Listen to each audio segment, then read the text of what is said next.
Kate is next. Kate is in Atlanta, Georgia. Hi, Kate. How are you? I'm doing well, Deb. Thanks for taking my call. Sure. What's up? Well, I own 2 veterinary practices and have 13 employees. We do, last year, one clinic did $1.4 million, which is a little bit from the second clinic because we just opened in December, the second clinic in December of 2023. Okay. Wow. Good for you. Thank you. So my question And you're a vet is by trade? regarding... Yes. Okay, cool. How many vets have you got on staff out of the 13? So there's 4 of us, myself included. Okay, cool. And the rest are helpers and administrative and so forth? That's right. Got it. Okay, cool. Yep. So my question is regarding how do you deal with what feels like compassion fatigue regarding employees and what feels like endless personal struggles they have, what honestly starts feeling like a lot of excuses, or they're going through a lot and they've maybe made poor choices with regards to how they utilize their time off and whatnot, and then life happens and they have no longer have ability to take more time. For example, I have an employee she's a great employee, but burnt through all of her PTO and sick time, knowing she then had fertility treatments coming up. That was going to require extra time off and more time off. So she didn't bank any of her time. And while I love her and I want to care for her, that's one of the things you talk about that I agree with and want to employ, which is that as a small business, I can see her as a person and see her for the desire for her family. I can see her as a person who also is making stupid mistakes. Well, yes, but she is an example of several types of those type of situations. So I feel a hardening of my heart coming, where I just struggling, and I just curious, how did you handle that as you grew? I don't think my heart hardened as I grew, but I do think I got a gut full of stupidity, and I was done with it. Now, what I mean by that is I treat other people like I'd want to be treated. So I say, okay, I'm looking at this young person working on our team today, and how would I want someone to treat one of my kids if they were working somewhere, okay? And I try to think of it that way rather than just think about it through the lens of what's good for Dave or what's good for Ramsey Solutions, all right? But in the light of that, if you're going to make a series of bad choices repeatedly as a pattern, you're really deciding not to work here. You can be a sweet person and do stupid things as a pattern that makes you unemployable. It doesn't mean you're a mean person or an evil person, but if you just, as a pattern, you just don't come to work one day a week, that's not going to work, right? We're not doing that. That's not it's not lacking in compassion to call somebody and hold them accountable for solid decisions. So we've had we've had similar situations where someone runs through their PTO and then they have some kind of thing come up, okay? So sometimes we look at that and we say, as a one-off, we're going to extend grace and give some more paid time off. Other times we're going to say, okay, we're going to allow you the time off, but it's unpaid. And other times we say, you've put yourself in a situation where you can't work enough to keep a job. And so we can't keep you. And, but it depends on, obviously, the circumstances and so forth. So in your lady's situation, I agree with her desire to have a family, but she knew that while she took the other PTO. Right. So and that's where I struggle. She chose this. Her desire to have a family, like you want her to win more than she wants to win. That's how it feels. It's the way it is. No, that's a classic enabler question. When I'm working so hard to help you be smart, and you just refuse to. Now I've become an enabler to help you do good things for yourself. I've become an enabler, and so No, I think it does reach a point that it's not a hardening of the heart. It just reaches a point you go, okay, there's a thing in psychology called locus of control. The only thing I can control is me. I can't control that other person. I can't control that team member.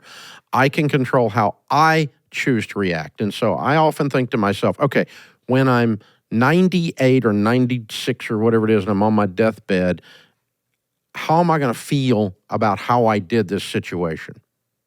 So in that case, I'll tell you that when I ask that question, it causes me to generally be unbelievably generous with severance pay because I'll never regret not having money. Money's easy, okay?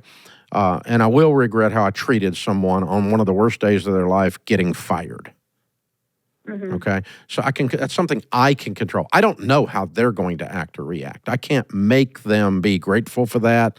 I can't make them be, well, I don't want to give it to them. They're not going to be grateful. I can't control their gratitude. I can only control what I do and how I feel about what I do. So what I do in those situations is not a hardening. The hard is I look at that and I go, okay, when I'm old, when I look back, will I feel that I was weak and taken advantage of, or I was wise and kind, but had reasonable boundaries? And I want to be the second one. And so what they're doing is they're violating these boundaries. And so, and then you're saying, well, there's only 13 of us. We all have close relationships. Letting someone go is like we lose 10% of our workforce. It's a earthquake in the building when you fire somebody and there's 13 people, right? Yes. Or when they choose to quit because mean old Kate wouldn't give them time off for fertility treatments after they already took their time off and went to sandals in Jamaica. Yes. That's not mean old Kate. That's stupid old girl.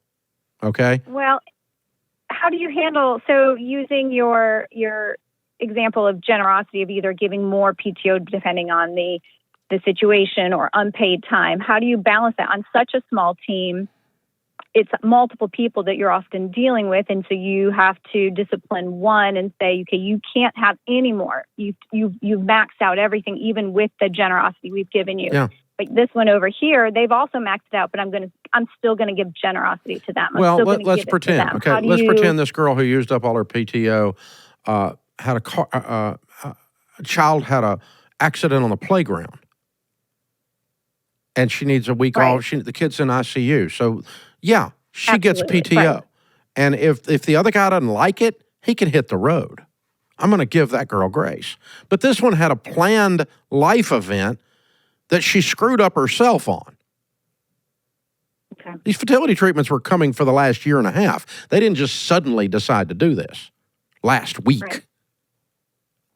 And so, like I've got people that have been out months on end on cancer, and we just paid them.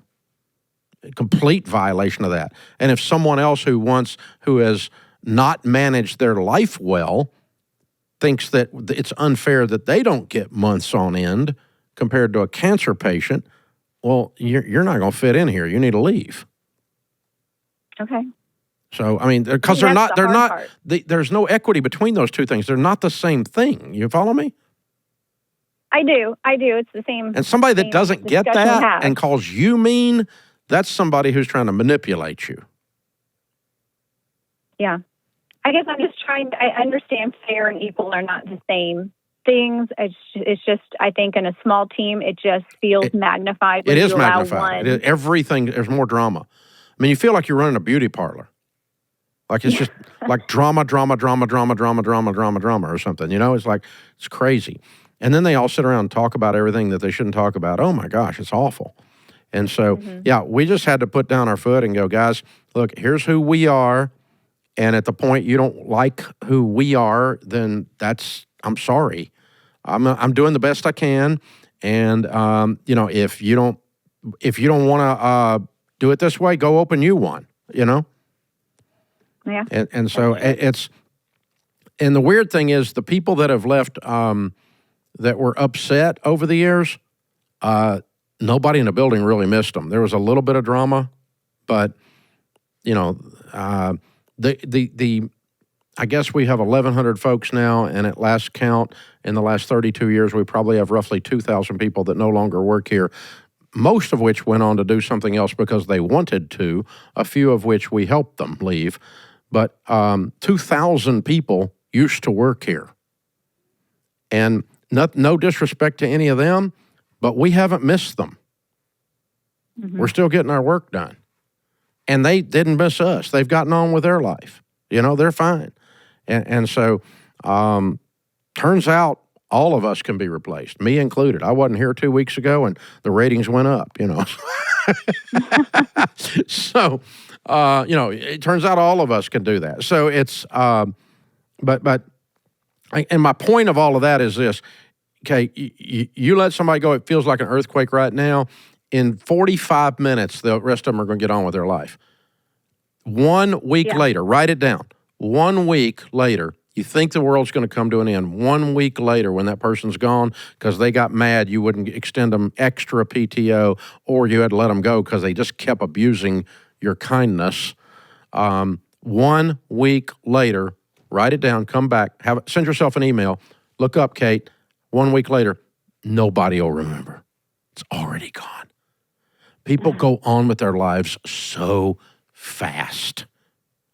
Their loyalty, in air quotes, to their friends they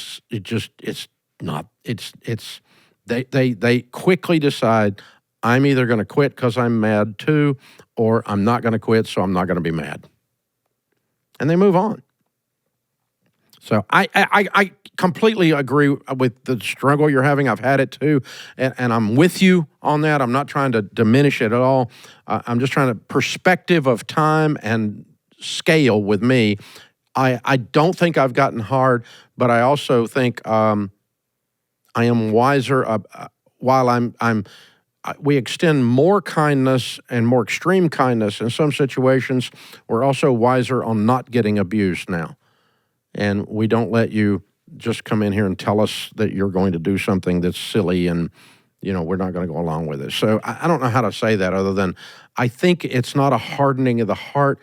I think it's your compassion was probably causing you to go 2 steps too far, and you were being taken advantage of on a couple things, and that's starting to ouch because you got good common sense and you're backing up. The lady I'm talking to sounds very wise and very caring. Let those be your guide, and know that 10 years after you make these decisions, no one will care really but you. There's very few things I look back on 10 years later around here that I even remember. It's sad, but I don't. And so that's how it is. I mean, you're really doing probably about 1,000 times better than you feel like you're doing. But yeah, it's fair to put reasonable boundaries on your compassion, and that's wisdom. It is not a hardening of the heart. That's what I'm trying to say with all of that bejabbering I've been doing. This is the EntreLeadership Podcast.